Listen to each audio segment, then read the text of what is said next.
Fact finding કમિટીની જે આ ગુજારો અકસ્માત થયો 16/4ના રોજ, એટલે માનનીય કમિશનર સાહેબે 12 સદસ્યોની એક કમિટીની રચના કરેલ છે અને એ કમિટીમાં ખાસ કરીને સુરત SVNITના જે એક્સપર્ટ છે એ પણ છે, IR ક્લાસ જે છે બરોડા એમના એક્સપર્ટ પણ છે, અહીંયા ગુજરાત એન્જિનિયરિંગ કોલેજના એક્સપર્ટ પણ એમાં છે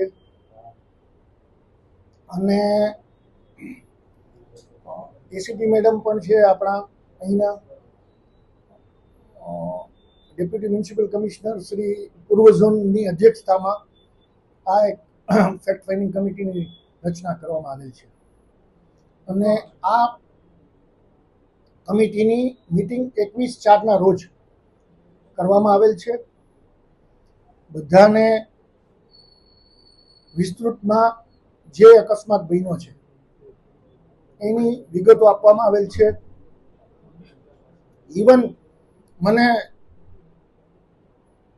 આપને જણાવતા આનંદ થશે કે ભાઈ ગયા શનિ રવિમાં પણ આપણા સુરતથી જે પૂર્ણાનંદ ભાલે સાહેબ છે આ કમિટીમાં સિનિયર મોસ્ટ વ્યક્તિ છે, એક્સપર્ટ છે, એ પણ શનિ રવિ અહીંયા રાજકોટમાં જ હતા. બરોડાની ટીમ જે છે IR ક્લાસની ટીમ એ પણ રાજકોટ હતી. શનિ રવિમાં એમણે પણ બધી જે છે ઝીણવટભરી તપાસ ચાલી રહી છે. બીજું કે GECના જે છે ગુજરાત એન્જિનિયરિંગ કોલેજના જે મેમ્બર્સ છે એ લોકો પણ છે. ઇવન એસીપી મેડમ પણ શનિ રવિમાં તપાસમાં હતા. તપાસ પૂર્ણતાના આરે અથવા તો ઘણી ખરી એમાં કામગીરી કરવામાં આવેલ છે. એનો રિપોર્ટ પણ એક્સપર્ટ લોકો બનાવી રહ્યા છે.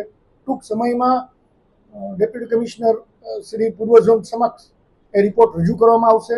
ત્યારબાદ એ એમના ઇનપુટ સાથે માનનીય કમિશનર સાહેબ સમક્ષ રિપોર્ટ રજૂ કરવામાં આવશે.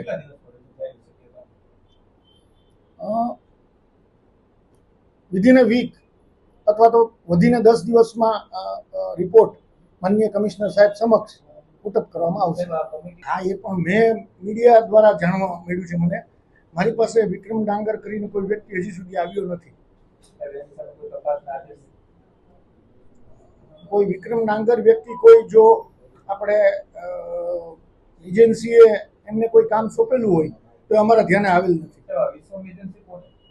વિશ્વમ એજન્સી જે છે PMI electro mobility solutions private limited જે કંપની છે દિલ્હીની, એની સ્પેશિયલ પર્પસ વ્હીકલ છે, એની SPV છે વિશ્વમ. PMI કંપનીની વિશ્વમ પાસે જ છે. વિશ્વમ એજન્સી છે એમની પાસે જ છે. નામ સાહેબ ઋષિભાઈ, ગૌરવભાઈ, મોહિતભાઈ નામ. એ લોકોને એમાં SPV હોય એટલે એમાં શું હોય, ડાયરેક્ટરો હોય, રાઈટ? તો એ ડાયરેક્ટરના નામથી હોય છે. એ દીપેશ દ્વિવેદી કરીને છે ડાયરેક્ટર, આપણી સાથે એને એગ્રીમેન્ટ કરેલ છે. એટલે એના વખતના જે ડાયરેક્ટરો હોય છે એ આપણા ડેપ્યુટી કમિશનર સાથે એગ્રીમેન્ટ કરતા હોય છે.